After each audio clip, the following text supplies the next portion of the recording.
Thank you for coming here. As Susie said, I guess this morning from my side is a bit of therapy for me in terms of I've had some thoughts and some views about the performance review and whether we really need them. I've had some sort of thoughts challenged over the years around have we all been duping the organisation into doing performance review when they don't really work. And so what I wanted to do is just to road test those thoughts with you, but at the same time get some feedback and some challenges.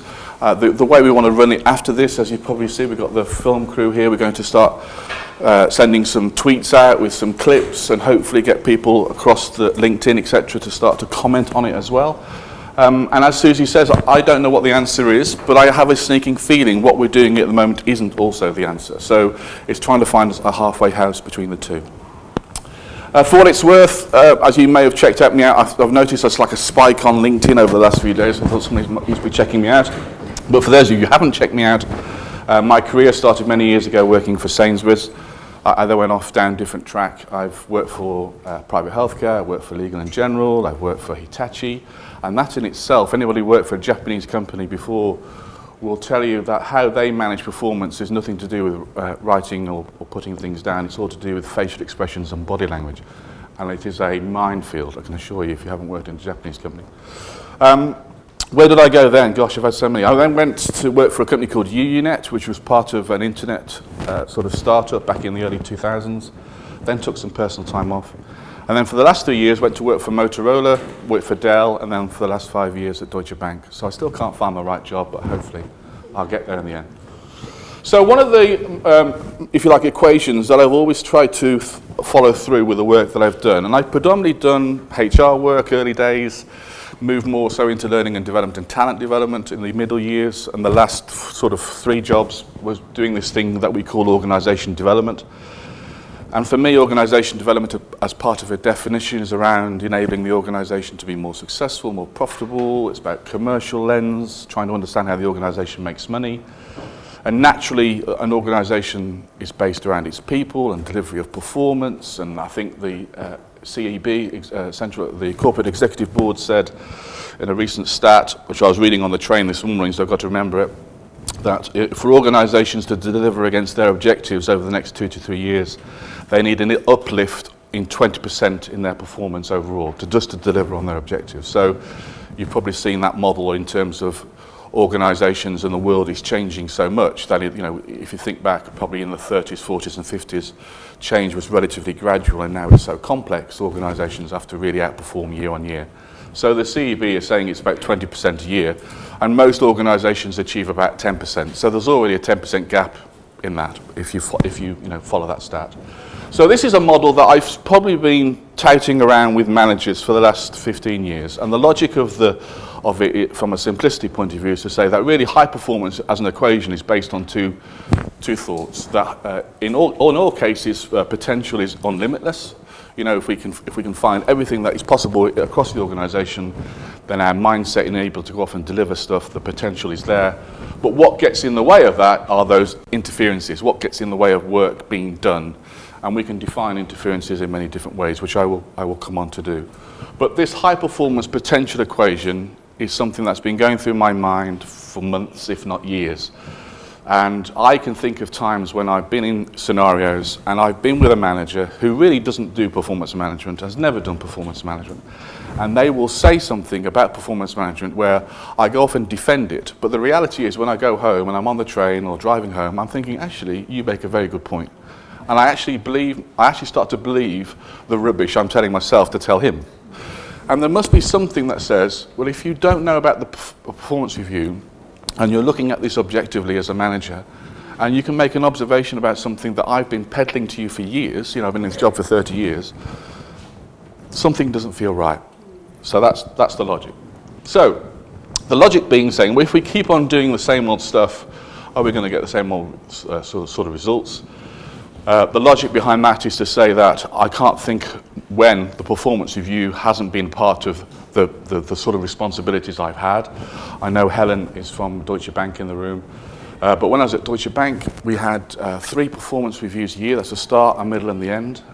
If you added it all up over the 5 years I was there, that would be 15 sort of performance reviews in the organisation, and I kid you not, There was never once performance cycle where we used the same objectives or sort of competencies that we did the previous 6 months. The rating scale changed on a regular basis. In fact, the managers never in the 5 years I there, in any of those cycles, used the same material from HR that we had in the previous 6 months. And I could say that also happened elsewhere in previous organisations. So we don't actually help ourselves in terms of this sort of way in which we approach it. So are times changing? And this is where I started to think about things in terms of, well, let me just road test it with you. Because if we look at, say, Deloitte, you know, here's this big organisation, well-respected organisation, I think, in terms of the work that they do, and they've stopped doing performance reviews. And it's Deloitte, in many ways, or perhaps at the spearhead of some of the HR work and some of the HR practice that they peddle into the organisations. But if we take it a more pragmatic review, then Accenture are starting to do it, the BBC are starting to do it, and then if we look a bit further and go a bit further afield, actually quite a few people now are starting to do it. They're all starting to stop doing performance reviews. I don't know what the answer is, and we can come on to that a bit later, but what they have come to the conclusion is that it is not working. It's a myth. We are lulling our managers into a full sense of security that actually sitting down once a year or twice a year actually makes a difference to organisational performance. And there's overwhelming evidence, and I'll come back to some research in a minute, that it doesn't work. And it probably doesn't work, and I don't know if you can see that at the back. I must point out we're going to send the slides to you. There's only 11 slides, by the way, so you'll just, you know, hopefully that will keep us occupied. But in terms of the slides, if you can't read that at the back, we will send the slides to you. But that 1, 2, 3, 4, 5 really is just saying that it's a time-consuming process. You know, it doesn't really integrate with the organisation. You know, we get limited feedback. Managers aren't very good at feedback. I think one stat says actually only 4% of managers are good at giving feedback, i.e. 96% of managers aren't very good at giving feedback. You know, rewards aren't necessarily linked into it. You know, it's a very subjective process linking rewards to performance. And, you know, in terms of the whole overall approach, you know, if I think back again to my 30 years, I've sold into managers performance reviews when there's been a 4 rating scale. I've argued to hen's teeth that actually a 5 rating scale is good. I can remember going through a period of time when actually I was arguing with the business that actually 7 is very good. You know, in fact, I don't know what I believe myself with the amount of rating scales we've used. Yeah. So, is there another way of looking at this? And I think, if I think back, yes, maybe 20 years, 25 years ago, certainly when I worked for Sainsbury's, I can think about a time when the organisation's strategy was very clear. We were 5 years out or 10 years out, and we had a 5-year plan, and it was quite linear, it was quite logical. We could sell the story, there was a strategic narrative around it, and in most cases people got it. And in that ways, I could then start to plan my team and the resources and the support around that, because I knew where we were going over 5 years. At Deutsche Bank, I was lucky to have any sense of direction for 5 months ahead. In some cases, it was weeks. And so therefore, this 5-year planning just doesn't happen anymore. So therefore, this annual cycle, you know, if I think back to, again, I'm probably using Deutsche Bank too much, but it's probably relevant in terms of this point too, that, you know, we probably wouldn't lock down the performance review, i.e. the division's direction for the year around about March time. And then we'd have to do kick the things off. And then we'd do interim reviews about June time. And then we'd actually start end of year to fit in with a bonus cycle by September. So all of a sudden, you actually have an annual performance review cycle condensed into 6 months, and you've done it 3 times. And it just doesn't make sense. You know, when you step out of it and you think about it, it doesn't make sense. But also, if I use this analogy called the rear view mirror, you know, you wouldn't drive a car using your rear view mirror. Yet when we do a performance review, that is in effect what we're doing. We're taking time to look back at what's happened. And if you think, again, through that in its purest sense, we are potentially, as managers, because we aren't very good at giving feedback, picking up scenarios or events or performance issues which happened months ago. And we don't challenge it, we don't do anything about it. But it nevertheless is an informing piece to managers making a judgment on you at the end of the year. And so therefore there's a big gap between me giving you for performance, you having the opportunity to respond to it, and then having at least a fair way of hopefully being able to perform against it. So for me, that doesn't work either. So if you then look at the research, and there's loads of research out there, and I was just doing this research for today. And if you go off and Google it, as I'm sure maybe one or two of you do, and I hope you will, some of the stats I'm about to throw at you, there's about 4 or 5 stats I'll throw at you, really start to engage me, or starting to engage me, and I hopefully you, in the view that I don't think we're doing the right thing for the business. And that's basically because if you look at some of the data says, and again we can say in the research you've got and in some of the stats here, typically the data is saying between 75 and 87% of performance management processes across UK corporates do not deliver what they set out to do. If you look at what Deloitte did, they were recognizing that they roughly were spending around about 2 million hours a year across their corporate doing performance reviews, and they didn't work. So would you advise a business to spend 2 million hours on doing something that doesn't work? You wouldn't. Yeah, but very much by stealth, over years as an organisation we've done it. Some of the other stats there would say 62% of managers' ratings or performance reviews of people are subjective, i.e. the feedback they give wouldn't stack up really strongly in terms of the merit it has in guiding people's performance. If we look at, say, the other 40 to 60% in terms of that stat, it's saying typically today, because organisations are so matrixed, if I think of myself, I worked in numerous of matrix structures. I've had up to 3 line managers and 1 direct manager. Up to 40 to 6% of your current performance today in most organisations is influenced by the contribution and support of other people. I.e., your performance, in order for you to perform, you are relying on 40 to 6% of other people to help you get that. So and that isn't taken into consideration into the equation. Only 37% of employees think performance reviews actually have an impact. And I could go on. The only surprising stat for me was the 4%. Only 4% of organisations are looking to change their appraisal system, because by the time I'd done all this research, I thought, my God, change. And I don't know what the solution is, but I wonder whether we're at the cusp of something where potentially we could start to inform organisations to change.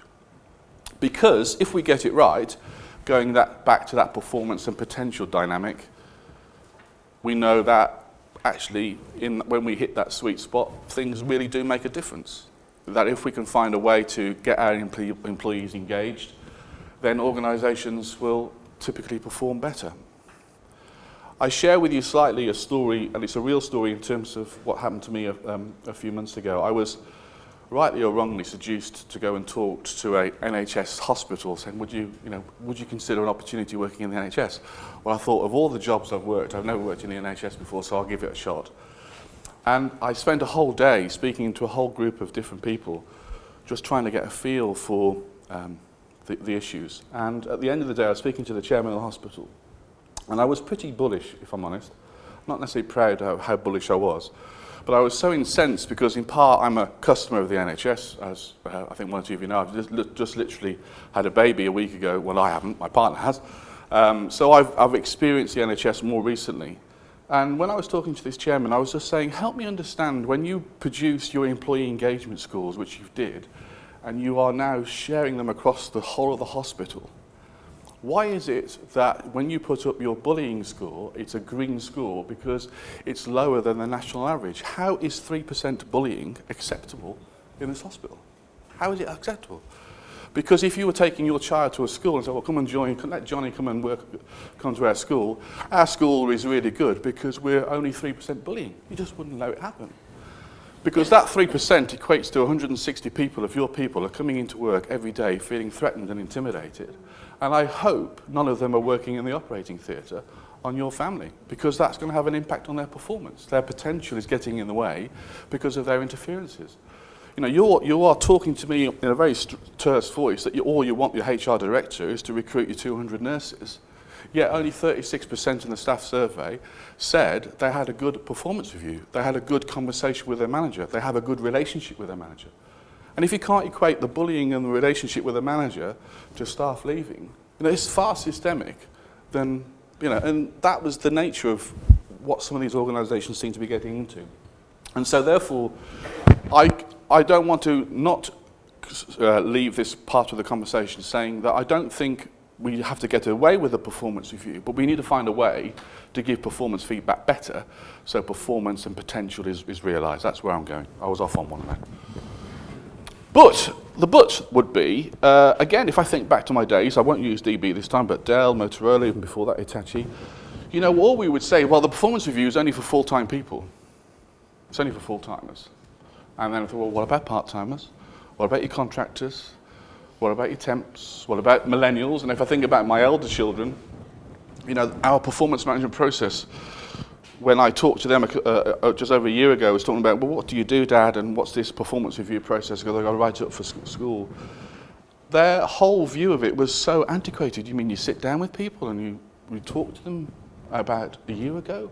Well, why do you do that? Why don't you do that at the time? And if I think back to my son, at the moment when he's on his Xbox, he's got his headphones on playing Xbox.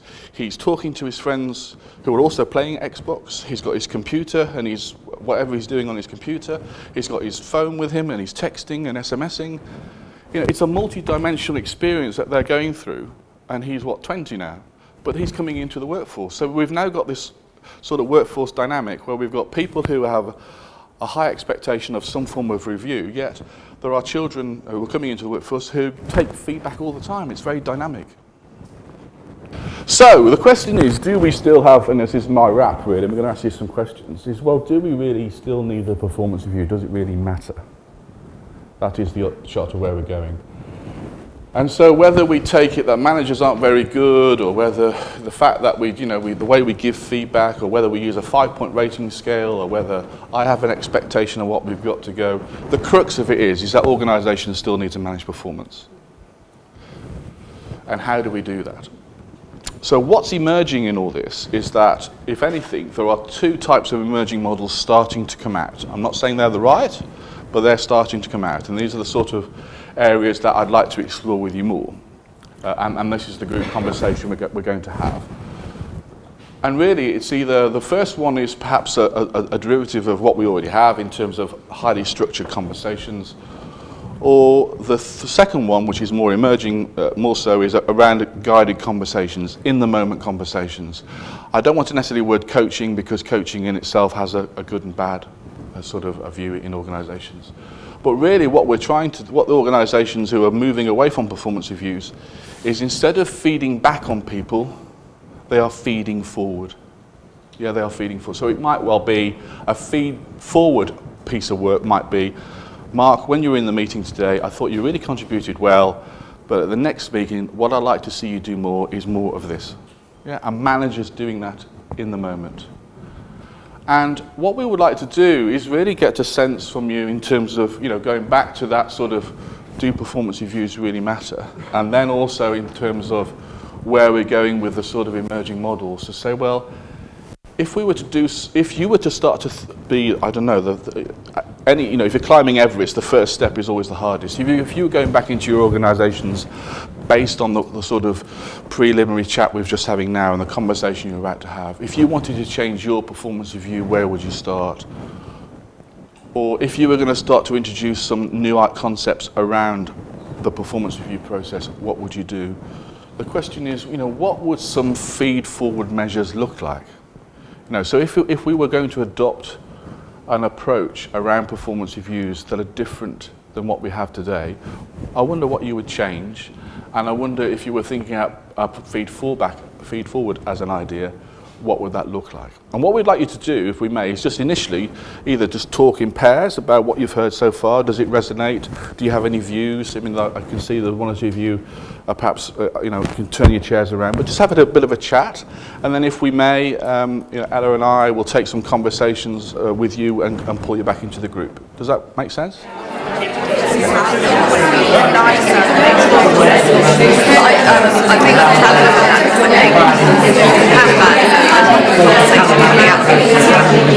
Taking 5 or you haven't touched on as much on the ratings and the awards side of it.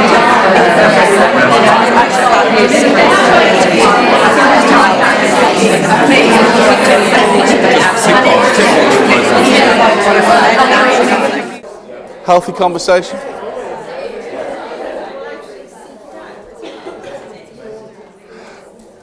I almost feel guilty stopping you talking, so that would seem quite healthy, quite cathartic for some of you. And this is just a straw poll. Out of interest, and I don't mean to embarrass anyone because I'm not going to necessarily call people out, but out of interest, how many of you in the room actually believe the annual performance management process works? Okay, in some cases, but in yeah. Depends how mature they are. Yes. I'm working at an organisation now that I think has a long way to go. Yes. So if you took that out today, they would struggle. Yes. But I think you can bring them on the journey, you can educate them, you can get them to understand it. So it's almost like we can't necessarily take the dummy out of the mouth just yet because they need something.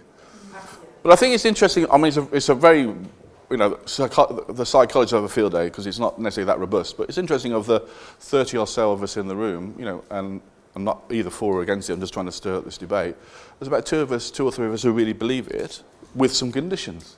So if you then replicate that across the profession, it's almost like, we're going into work each day actively believing something and actually we don't. So I'll start the debate going. I think it really depends on the organisation and the employees, and it's what's right for the employees and the organisation at this moment in time. Yes. Because some organisations, especially global matrix organisations, are heavily linked to rewards. You Yes. can't get away from that culture.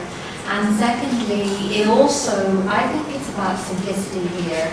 Because you're going back to basics, where honing in on a line manager who's got to have a conversation with the employees to be able to give feedback, not just there and then. I think a lot of people's perception of whether or not the system is working for the organisation as a whole is coloured by their own perceptions of how they've been dealt with, what the experience of it's been like for themselves. Yes. And people have either found it perhaps it's just been very cursory discussion, really not adding any value, or it's actually being used as an excuse to bully.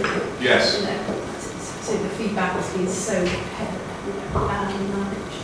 Yes, I mean, it's been very hurtful. Yes, and if I may just add to it, if we come back, is I think in a power sort of scenario.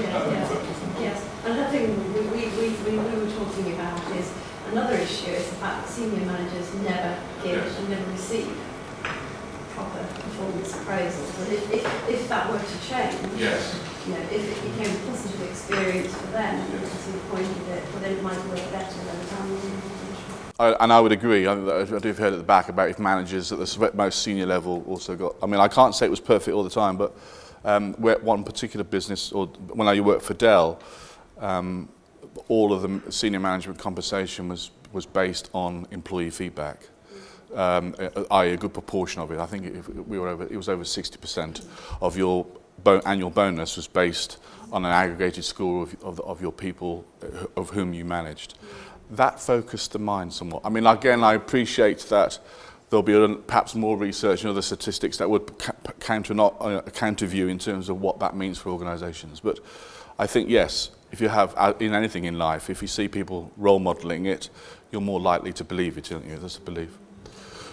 Other thoughts in terms of comments? So just building on the last, I think that the way Angela and I were talking about it was whether is the performance management framework or the feedback framework, any of it would be successful only if there was an intention from the line managers to give honest and genuine feedback because they want to be engaged and they want to engage the employees.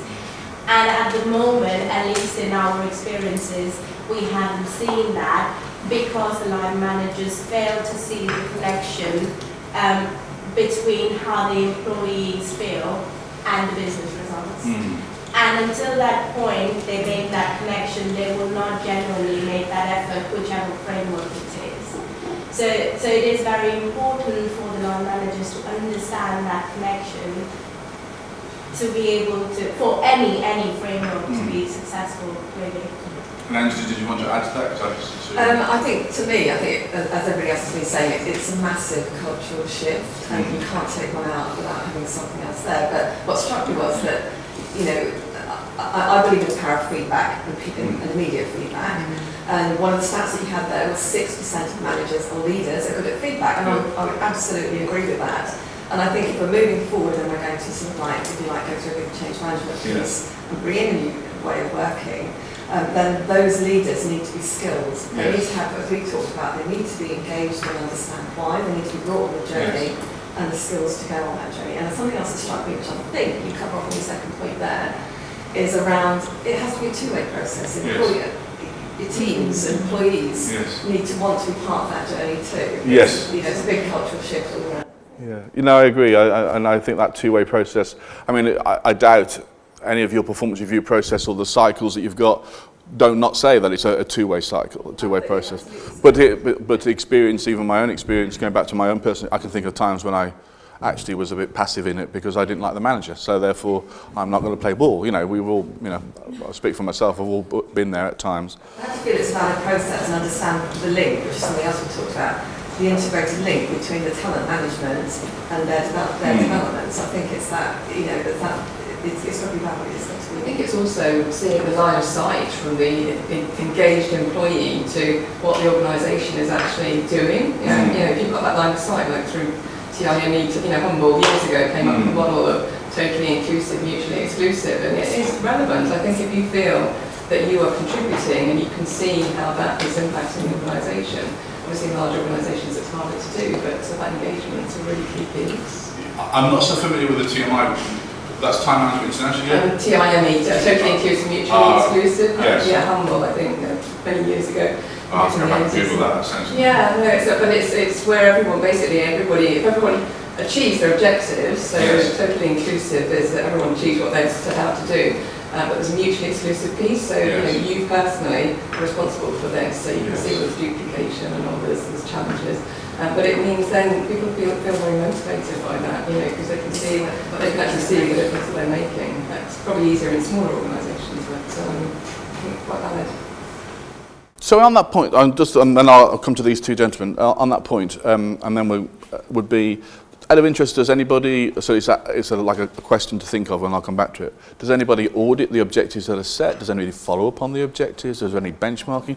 So I'll come back to those, but I'm sorry I don't know your names, but as a gentleman, Keith, you caught my eye first. What was going through your mind, or has been going through your mind? I guess the two issues that occur to me is sort of the organisational-wide processes, where you need a level of consistency, potentially, particularly for talent management. Yes. What you're really talking about here is empowering managers Yes. to take ownership of this process and make it work for them Yes. and for their teams.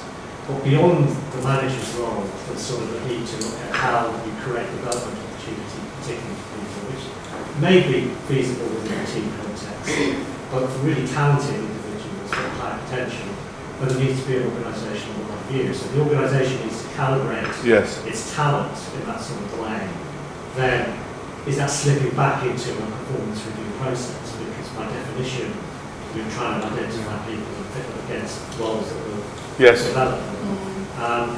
Reward, I can sort of see how that might be operated more at the local level. You say to the manager, it's up to you how you reward your team. You've had the conversations through the course of the year. You need to make the judgments and differentiate appropriately. It's the talent piece that I have more of a challenge of how that works in this. And I don't necessarily have a thought of an immediate answer, although you've just reminded me of one of my first sort of war stories going into Deutsche Bank, where I was doing we were doing the talent review cycle, and they were doing the classic stuff. You know, we all go around the room and talk about your talent. And the general gist of this conversation was that, and I kid you not, touch wood, swear my mum and dad's life, you know, an employee, there was joke in the room that an employee was going to be rated needs improvement for the 5th year on the trot. And it was just great humour, you know, around the room. And I tried to play it back to these group of senior managers. You know, who's at fault? Is it the employee that is going to be rated needs improvement and hasn't recognised the messages over the last 4 years? Look, you're going to be rated needs improvement again. And you know, if I was in your shoes, I'd go. Or is it the manager who is not managing that employee very well because they're not making the performance changes in order for that employee to improve? Or is it you as a management team allowing that manager to rate that performance 4 or 5 years on the trot? And you know, it was almost as if one had, said the most awful thing to this group. But it's the, if I hear you right, Keith, it's the part of it, which I agree with, is this holistic view that the performance review is only part of something far greater. If I could just add. And I'll come to you next. Sorry, if I could just add. Yeah. Then throw in force ranking. Oh, yes. It's like throwing a chicken into a fox. Yes, that's the force ranking if you Which is disastrous. And I've been there at the front selling it, that's Helen knows. And it's got to get done. It's got to get done, 5% on one side and Can I go to the gentleman, so I don't know? Matt, okay, yeah. I guess the question that's in my head is this a process issue or a capability, skill or will issue? Yes. Because if you had a process whereby there might be a formal conversation and you're supported by proper in-the-moment feedback throughout the year, would we be sitting here having a conversation? People doing it And so, is it about capability? Is it about skill? Well, I'm interested in your thoughts. Well, I think, I appreciate the question in terms of me, for what it's worth, in the 30 years I've been doing it, I've seen every process known I can think of. I've seen every rating scale, I've seen every force distribution curve, I've seen every comms, and yet at the end of the day, it still doesn't seem to work. And then of course on the back of it, you've got all these software organisations who have come up with, software solutions, which literally you need, a couple of A-levels just to get into some of the basics. And then we as HR change the system and then I can remember at Motorola, we want to make a change on the system. Well, if you want to make a change on the system, it's going to cost you 40,000 to do this, another 20,000 to do it. And you think, who's the mug, in all this? And I don't know. So I don't know whether it is a process thing, Matt, or whether or is it, we just keep on peddling the same thing and we still get the same results. And I'm not saying we've got to stop everything, because I still think a performance review in some respect matters. However, we do use this feedback process. We have management training courses about giving feedback and coaching, and that doesn't seem to work either. And again, I'm just using it in the broadest sense, because no doubt you as HR leaders and in the moment professionals have a sense of, on a day-to-day basis, whether it's working or not. You know. And my experience is, it still doesn't. We still have the same issues with performance management. It still doesn't address some of the issues, either from just a day-to-day employee relations point of view. The amount of times I've said, okay, well, let's go back to the employee record in terms of the performance review, and you've said you've commented on this, and you look at the data and there's nothing there. So even when it's there, it still doesn't work. I don't know what the answer is, but what we want to do, because I'm on paternity leave at the moment, so I've got nothing better to do. I want to try and stir up some debate, either through Twitter, through LinkedIn, and if there's a way that through today and you can contribute to it, either for or against the motion, in terms of a debate, we'd love it. Because I think there's something has to change, but I'm not too sure what it is myself. And you caught my eye, and then I'll come back to you. I don't know, just a thought I had as you were talking. Yes. Somehow I think if you can crack it at the level of individual conversation, if you can get it right at that level, I think you improve the process overall. Because I think it's just not happening as it should do. The dialogue that takes place between the manager and the Oh, it's certainly not. I would agree. So somehow if you can prove the quality of that conversation. Yes. And I think somehow it's got to be about employees feeling more involved and more engaged. And perhaps there's a good model. Instead of being judged, they feel as if they're being coached. Yeah, well, there's a good, to that point actually, I don't know if, have anybody ever heard of an organisation called Blessing White? Yeah, they have a great model. Now it's coming to mind, I should have used it. They have something called a cross model. If you go off and Google it, have a cross model. And Blessing White, as in blessing, as in church blessing, and white as in the colour. And the idea of the X model is that one X is the going upwards it signifies the direction of the organisation, and you would use that line to measure how well people are contributing to the direction. So just bear with me, I'll tell the story. And that direction is signified by what's the vision of the organisation, what's the values, what's the objectives. So if you can imagine that one line with an arrow is how well are people contributing to those vision, values and beliefs. And you're making it how well they're contributing to that in terms of maximum contribution and minimum contribution. And that's really what performance management is all about. But the other part of the cross, going back to Mary's point, the other cross, which is going in the opposite direction, is about, well, I'm an employee in the organisation. And I too am going in a direction. And I too have a vision about my life. I have values about my life. I have objectives around my life. But that arrow is not about how well I'm contributing to those, my own visions and values. It's about how satisfied I am. And then what you get is a dimension about contribution and satisfaction.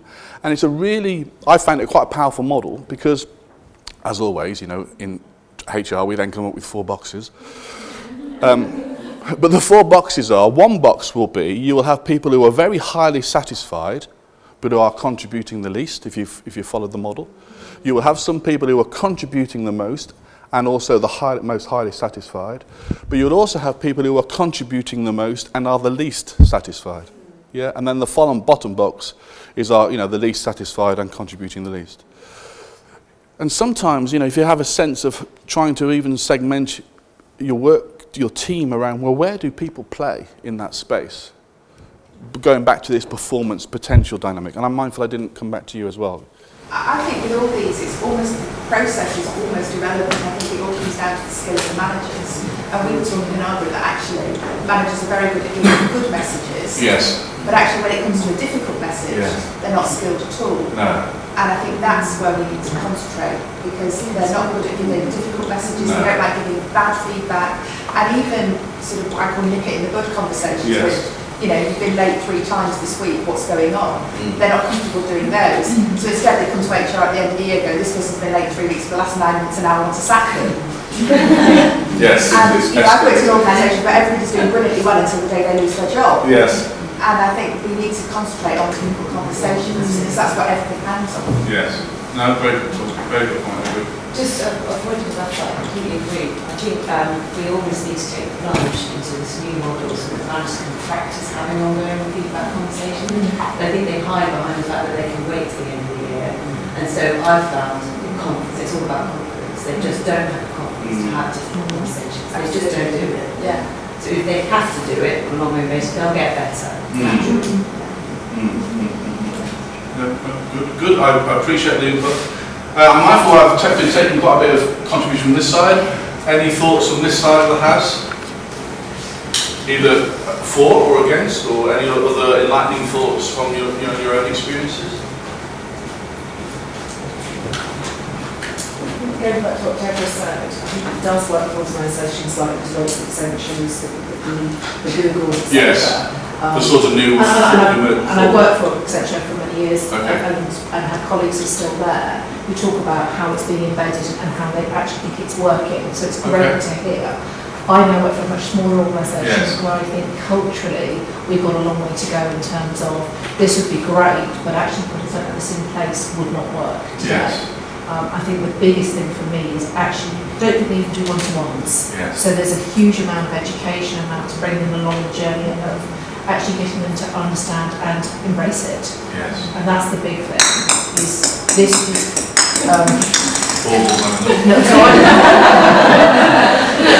I personally think it's great. I mean, read up the whole review, everything that Deloitte's published, because it's one of my sort of passions for performance management. And if you get it right, you stop, you keep people engaged, you stop the, your retention figures, statistics are improved. You identify talent, etc. So, I think on this point it just reminded me what's really missing in all organisations that I've supported over the years, whether they're small or global, is that line managers forget that actually that's a very important job, and they think what they've got to deliver is that's their bread and butter. But actually, a lot of organisations don't place enough focus and emphasis and importance on how important a line manager is, and that is a very big job, because they think, oh, I've got to schedule in one-to-ones, oh, I haven't got time for that, I've got to do this, I've got to do that, and that's what I get all the time. And I think in terms of the culture shift, there needs to be more education about how important that role is. And again, for what it's worth, it's probably more indoctrinated in my mind when I first joined Dell, I say DB 5 years ago. we had a sort of a breakthrough as a team, thinking that we needed to shift some of the mindset with some of our leaders around this moving to high performance. And to cut a long story short, we went and road tested the idea in Frankfurt, and I was in my fourth week, if you like, and I went and road tested a workshop in Frankfurt where at about 3 o'clock in the afternoon, the managing director said that, Mark, we know you're new to the organisation, but you forget I've got Project Blue to deliver, I've got Basel III to get through, I've got €1 billion savings to go. And he kept on going through, and then he said, and if I understand you, I can remember vividly, he said he went 7, and if I understand correctly, the 7th thing you're now asking me to do, and I kid you not, he said, is I've got to manage people. And I thought, this is going to be bigger than I thought. But also, I also went through my head, well, actually the first 6 aren't mutually exclusive from the 7th one. Yeah. And the other thing I found from experience is it's almost like a two-pronged effect, because you have to start with the leaders, because some of those leaders don't know how to manage people. And then you get your junior managers who really want to be able to manage, they've got the attitude. Yes. Just that. All right. Well, we're on a bit of a mission, or I personally am anyway, certainly over the next few weeks and months, where through, together we want to start to just challenge some of the status quo, challenge some of the thinking, question, almost like Emperor's New Clothes, just question why are we doing this, and could we do it a bit differently? And as we do a bit of a wrap, and I'll see if there's any more questions or thoughts as we close, but I would love you to contribute to. I'm not saying we're going to milk this and come June we're going to say, oh please just tweet one more time. If there's a window of opportunity between now and say the end of January where we create a bit of a thought process over through LinkedIn or through the internet around this, which allows you because of the contributions people make, that allows you to go back to your teams and just say maybe in February, hey, you know what, we've always been doing performance management this way, wouldn't it be good if we just did this? Or tried this, that made a bit of a difference to the organisations you worked in, because I do still believe, what we are doing isn't perhaps right, and if we are conscious enough, we should start to challenge the way organisations manage performance differently to what they are doing today. But is there any other thoughts or a final wrap? Because I'm mindful of time, and we said we'd finish at 9:30. So is there anything else on people's minds, or anything else you wanted to come back and question or challenge? As I say, I'm not knowing the answers, but I like the thoughts so far. No? For what it's worth, please just go and Google it. Do performance management. Does performance management work? You'll be. When I started that a few weeks ago, does it work? I thought wouldn't find anything, and I didn't know about the Accenture work. I didn't even know about the Deloitte work. I just knew a few weeks ago that something didn't feel right. So I went and started to Google it, and it was like opening Pandora's box. The amount of people that are doing something. And I just felt, wow, there's I don't want a gimmick to join on the back of, but if you go back to my performance potential interferences equation, if we're in the game in HR about delivering high performance, and our whole being as HR professionals is raising employee potential, then maybe there's one interference in the way at the moment, which is performance management, which is almost by default is actually getting in the way of managing high performance in the first place.